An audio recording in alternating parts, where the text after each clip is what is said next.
Hey guys, what's up? I just want to get on here today because I noticed on my Instagram feed and also on my Facebook feed and everything, a lot of my friends and people I know and then people that I follow on here are going through some infertility and miscarriage issues and stuff.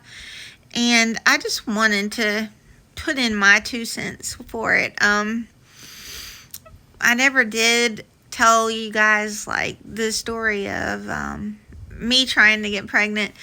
We had an infertility issue as well. Me and my husband, we tried for 2 years on our own with no luck. My periods were always irregular. So after that, we decided to check with my OB and see what was going on. Of course, they did a lot of tests. They had to find out if I was the problem or if he was the problem. Turns out he's got like better than average sperm and like in like every category that they test for. The problem was obviously me, which I figured, but they had to do the test anyways. I had been researching like getting pregnant and all that on my own anyway. I was doing the basal body temperature, BBT, every morning. That's something that you do before your feet hit the floor at the same time every morning. And then your temperature is really like is lower at the first part of the month, and then if you ovulate, your temperature goes up. Some people don't know the details of getting pregnant because they just got pregnant so easily. But I did a lot of research because we tried for so long. The first part of the month, your ovaries are ripening these little cysts that are on them, and those are the eggs. Only, a certain amount, or probably just one, unless you have twins or something, is gonna be mature enough to rupture and release the egg into the fallopian tube. So that's what happens when you ovulate. So some women they're so in tune to their bodies, and this is how I am. I can tell when I ovulate now, like it's always on my right side. I don't think my left ovary works at all. I don't feel it. So like every other month or so, I'll start having pain in my right ovary, but like twinges, and it'll only last for a little while, and then it's over, and I know that I had ovulated. And then once you ovulate, of course, your egg travels down the fallopian tubes, and that is when you have a chance to get pregnant. So the sperm can last in your body probably up to 6-7 days. So if you have sex before you ovulate, the sperm can already be in there waiting on the egg. So it's easy, to get pregnant if you're not having any problems with your body or anything. Once the egg gets fertilized, if it does, it will go down into your uterus, and all month since your last period, your uterus has been building up this thick lining of blood tissue to get ready, because your body's preparing for pregnancy every month. That's what your period is. And if you have a fertilized egg, it will implant into your uterus. Usually takes about 5 days or so, just on average, to implant into the uterus. Once it implants, after a couple days, you will start releasing the HCG hormone. That is what turns pregnancy test positive. You have to wait a couple days so that can build up. HCG hormone usually, on average, doubles about every day or two. So the count gets really high really fast. So if you don't get pregnant that month, then the egg just goes into your uterus and is just released through your normal period if there's no implanting. Basically, that's a rundown of how everything works. Actually, let me tell you a little about my problem first. So once we found out what was wrong with me, I had probably 6 months of BBT, basal body temperatures, that I had taken, and they were all over the place. So I knew it was not, I was not ovulating. It was so inconsistent. Temperatures were up and down all month long. The thing that they do for that to start with is a drug called clomiphene. Brand name is Clomid. You really shouldn't be on Clomid for more than probably 5 or 6 months. You start with 50 milligrams and then you go up to 100, and then you can do 150, but I don't think the higher doses are really recommended that much. I did the 50 milligram. You take it first 5 days of your cycle, or days 3 through 7, whichever they choose to have you do. It can be either way. And then that makes your ovaries mature it more faster than it normally would. I did the 50 milligrams for 1 month, and I did my temperature charting. She wanted me to keep doing that. I didn't ovulate on the 50 milligrams. I was already like getting depressed, for 2 years not having a pregnancy, and all my friends getting pregnant. Everywhere you see people getting pregnant, and then you see people dumping their babies in garbage cans and stuff, and it's just ridiculous. So I did the 100 milligrams the next month, and I think it was probably 5 months on the 100 milligram, and then that would have been my 6 months. I ovulated every month on the 100 milligram, but I did not get pregnant. I had to make an appointment with the infertility clinic, and they were going to have to do an ultrasound on my fallopian tubes to make sure they were open and not closed off, or me have endometriosis or anything like that. Made the appointment. I had to wait like a month out for the appointment, so she just went ahead and wrote me a 150 milligram Clomid, even though I guess, technically most people shouldn't do more than 6 months. That would have been my 7th month, and plus that was 150 milligrams, which was a pretty high dosage of it. Okay, so I kept taking my temperature, and of course I ovulated with the 150 because I was ovulating with the 100s. I didn't have any hope for it. I had already lost hope anyway. I continued taking my temperature, obviously. When day 12 got here, I knew my temperature was still going to be low, but it usually before you ovulate, it'll have a big drop in the temperature, so you'll know that you might be ovulating then or the next day or something. So I did have a really low temperature that on the 12th day. So I knew I was probably going to ovulate sometime soon. But my luteal phase, which is the time between your ovulation and your next period, and normally mine is like 12 days on that as well. The day before that, I was supposed to have my period, or either the 13th I was supposed to have it. But either way, there's a lot of times they say on the test that it'll detect early, which isn't always the case, but that would have been the first day of my missed period. So I got a test at the dollar store because I had went through so many pregnancy tests over the last, by that time it had been almost 3 years. So I just bought the dollar store ones because, I went through so many. So that morning I just stopped on the way to work and I got one, and I got to work. I didn't tell anybody I was going to take it because I knew it was going to be negative again. Went to the bathroom and did the test or whatever, looked at it for just a minute, and it wasn't showing anything. It was just showing the control line, which I didn't give it the full amount of time at that point. But I was like, it's probably going to be negative. So I just sat it on the sink and washed my hands, and then I just sat down for however long you're supposed to wait, like 10 minutes or whatever it is. And I looked at it again ready to dump it in the garbage like all the other tests, and it was positive, and that was probably the happiest day of my life. I was so excited. I told everyone at work I was shoving my pee stick in their face, like, look, I'm pregnant.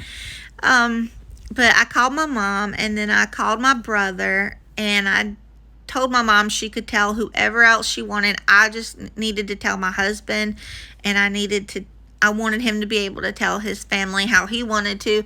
But I told her I also wanted to be able to tell my dad, because I'm a daddy's girl. I always have been a daddy's girl, and I love my dad. My dad's has been so proud of me for everything, even stupid stuff. Like, even when I had stupid jobs that, weren't anything, he was always proud, and he would brag on me, and he was just awesome. And I bought my dad a little bib, is all I could find, but it said something about grandpa on it or something.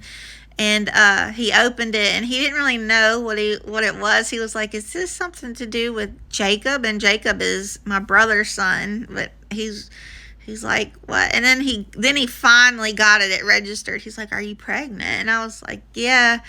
And he's like, do you know, he doesn't, he's an old-fashioned man. He didn't, he wasn't in the room or anything when my mom had me and my brother. But so he was like, do you know what it is? I was like, no, not yet. So anyway, he was really excited. But real quick, before I get into more details about my dad, when I told my husband I was pregnant, I took him, or we went to Longhorn, and that was back when we were going to Longhorn, like every Thursday was like our thing to go to Longhorn. But I think this was on a Tuesday or something, and I had asked him, I was like, hey, you want to go to Longhorn tonight? And he thought that was a little weird anyway, like, okay. But I mean, he was not expecting a positive pregnancy test at all, because it had been almost going on 3 years. So I bought him this video game that he really wanted, and I put it in a bag or whatever, and I was like, oh, I got you something. And he's like, oh, I knew there was something going on. You wanted to go to Longhorn tonight. And I was like, yeah. And I gave it to him, and I was like, oh, you like it? And he's like, yeah, thank you. I wanted this. And I was like, well, I got something else for you, but it's not really anything big or anything major, but I wanted to give it to you. And I had it in a little tiny gift bag that was kind of cheap, and it was not nice looking or anything. I was just like, it's a little something. And he opened it, and he looked at it, and I had bought a little baby on board sign, and he looked at it. It seemed like forever, and he was like, he just didn't register with him. And then finally he looked at me, and he's like, are you pregnant? And I was like, yes. And he was very excited. Well, he wanted a baby so bad, and in fact he always wanted another baby or more, but we'll get into that. What else I was going to tell you about my dad. Once you find out you're pregnant, you're considered like 2 weeks pregnant, because they go from the first day of that period, or that cycle. So when I found out I was pregnant, I was probably like three or 3.5 weeks or something. So I had a wonderful week and a half. And then when I was 5 weeks pregnant, I went to my mom's house, and my dad was in the den by himself watching TV like he normally is. And he called me to come down there, and I think right away, you know how you get the feeling like something is not right. Well, I sat down, and he said he had something to tell me. And I was like, okay, what is it? And He said he went to the doctor that morning and he had spots on his liver, is how he worded it. I knew a lot about cancer because it's been in my family and a lot. And I know what cancer in your liver can mean. That's probably going to be stage 4 because primary liver cancer is pretty rare. Liver mets is different. Liver mets is like your cancer starts somewhere and then spreads to your liver, and that's almost always how it turns out. And I knew that was probably meant he had cancer somewhere and it had spread.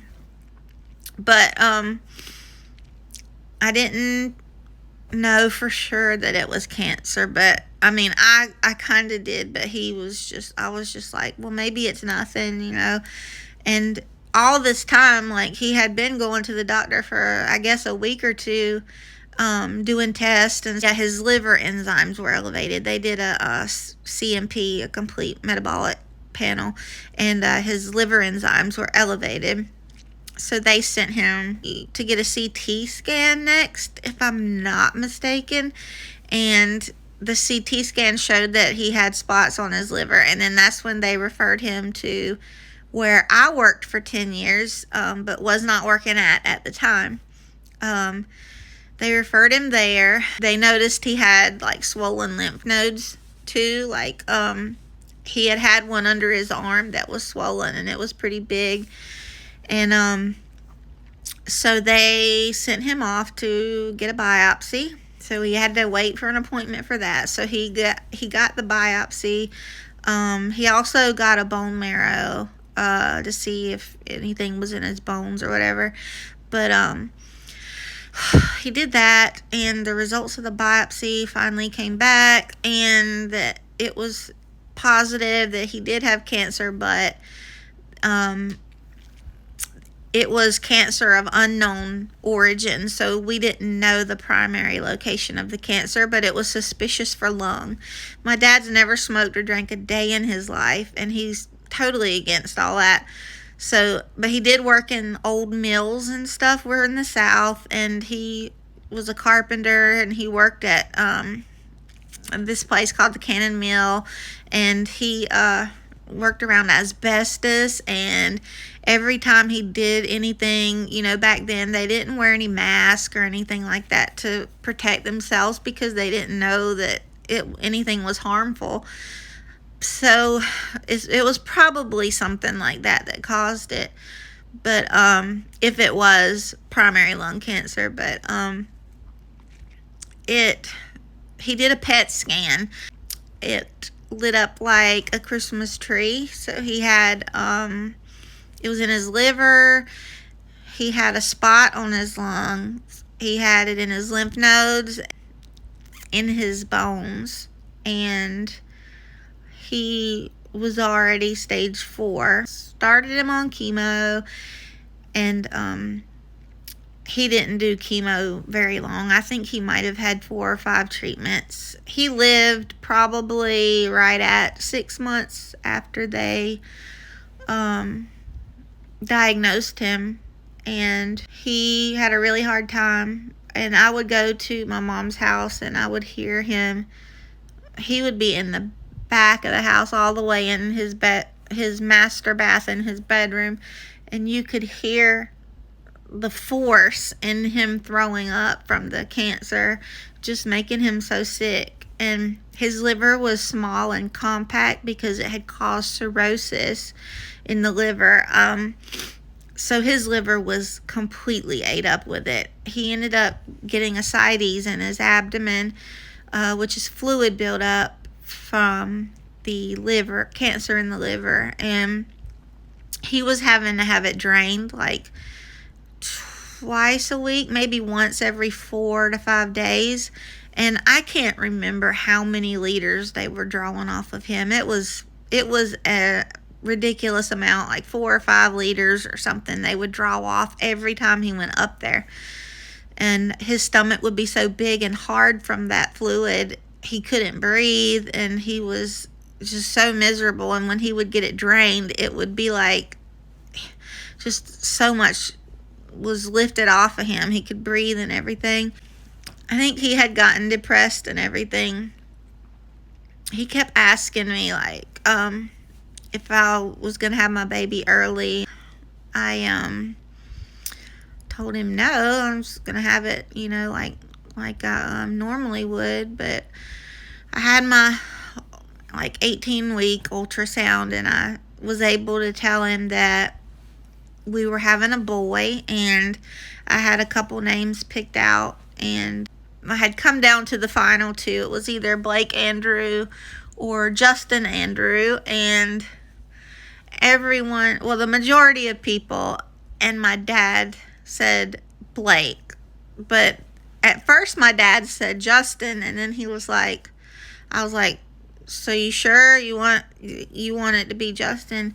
Because I was going to do whatever my dad picked. And he's like, no, Blake. And I was like, okay, so we'll do Blake. And I did Andrew because my dad was dying, and my dad's middle name was Andrew, and his first name was Teddy, and I didn't really like that name for a recent name. That's more, I think, of an older name when I think of the name Teddy. So I did Andrew. Had got to where he had lost a whole bunch of weight, and he was nothing but bones. It was really sad, and the chemo had made his hair come out, and he just did not look like himself at all. Like, it seemed like overnight he was changed the way he looked. It was awful. It's awful to see someone go through that and not be able to really help him. He couldn't eat anything because it made him feel bad, and that he just couldn't eat. And he wanted to eat. He was hungry. He wanted to, but he couldn't. And he didn't have a taste or anything like that. All of his taste and stuff was gone, and he had trouble swallowing, and it got to where he had to get a wheelchair. He couldn't even get up to go to the bathroom, and they called hospice in. It was about 6 months after, and he was only on hospice for like 2 days, and he passed away on October 25th, 2009, and my son was born December 3rd, 2009. So my dad just barely missed him, but I did do a 3D ultrasound at 30 weeks, and I invited my dad to come to that because I wanted him to be able to see Blake at least somehow, if he didn't make it the whole time. And he did not feel like it because he was 4 weeks away from passing away. He was dying. He walked, even though he couldn't. He would get out of breath when he took just a few steps. But he went in there and he watched the ultrasound. Even though he was a man, he couldn't tell what anything was really. But I think he thought it was important to me, which it was. But I know that he enjoyed seeing his grandson, at least that way, because I know he wanted to see him, and he knew he was going to miss him. But it got to the point, just like with anybody, when you get that sick, you just, you're just tired of it, and you can't take it anymore, and you're ready to go. And that makes sense.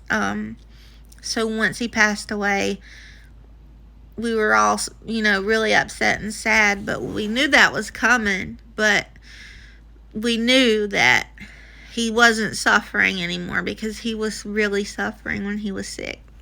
I wanted to tell you my pregnancy story, but this wasn't what the video was supposed to be about, but my dad, but it goes along with it, so I wanted to share that. But I had my son in labor and delivery. I think I was like sick. I was in labor for, I think, like 16 or 17 hours.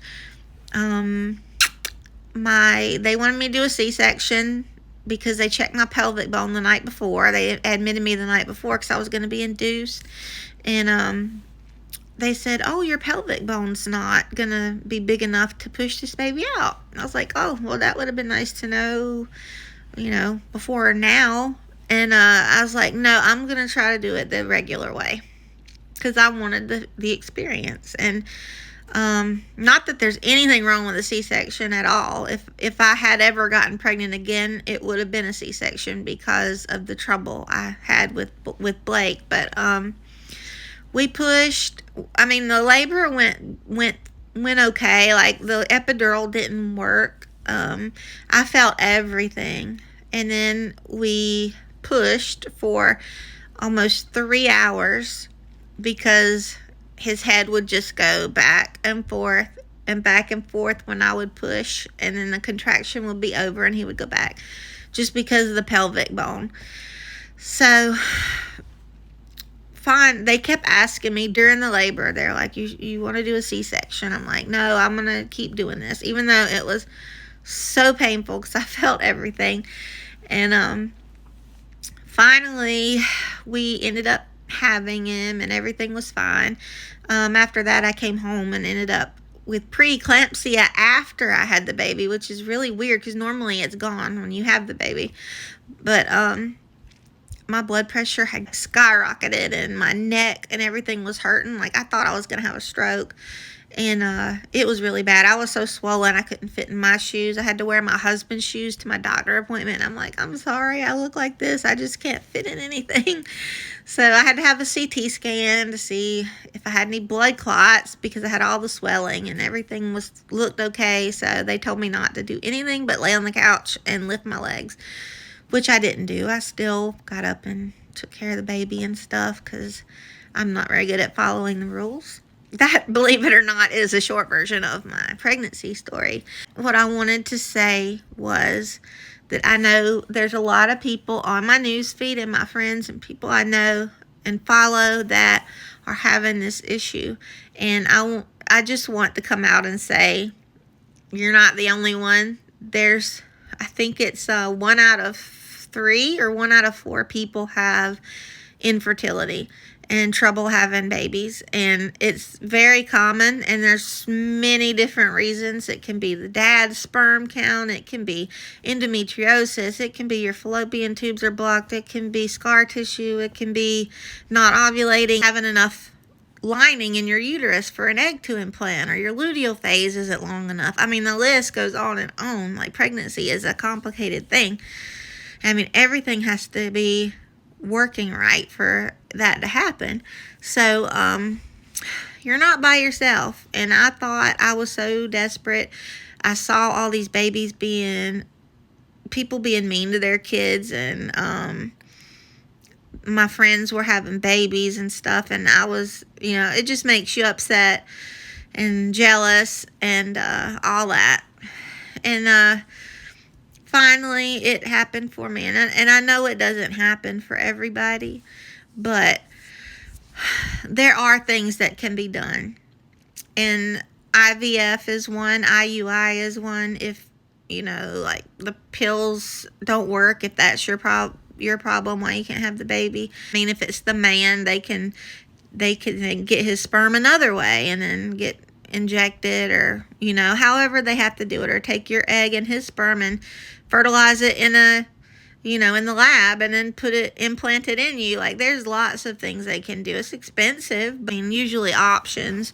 If there's not, I know everyone says, well, adoption's always an option. There's always kids that needs homes, and that's very true. If you have that in your heart and you can do that, that is something that is great. Like, if you can't, especially if you can't have kids of your own, like, you can give another kid a home. I know adoption's expensive too, but some people, I mean, it's the same thing. Like, they're your kid and you love them the same, but when you're ready to have a baby and you want to be a mom, there's just something about carrying your own child and having your own child like that way.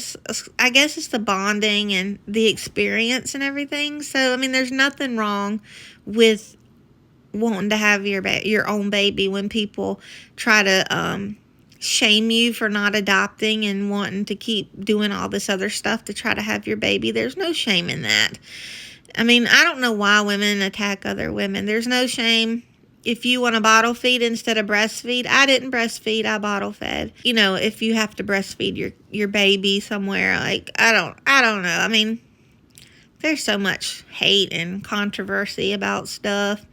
And I just think, like, we already have it hard enough, you know? I mean, we're always getting attacked by men and manhandled and catcalled and all that stuff. And you don't need your own gender, like, judging you and, you know, giving you a hard time. Like, you need to come together. Like, who cares if they want to have their own baby and not adopt? I mean, that's their decision. They have their reasons, just like you might have your reasons for wanting them to adopt. Also, I wanted to, in addition to letting you know you're not alone with that, I wanted to let you know that, so me and my husband have not used protection, like, since we had a baby. So that was probably been about 15 years.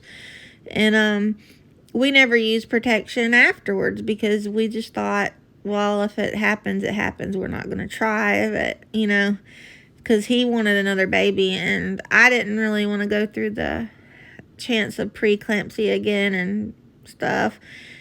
But then I had my heart attack 3 years ago when I was 35. So all my hope for another kid was gone. I was like, well, my heart can't go through the stress, because pregnancy, whenever your heart's pumping 30% more blood when you're pregnant.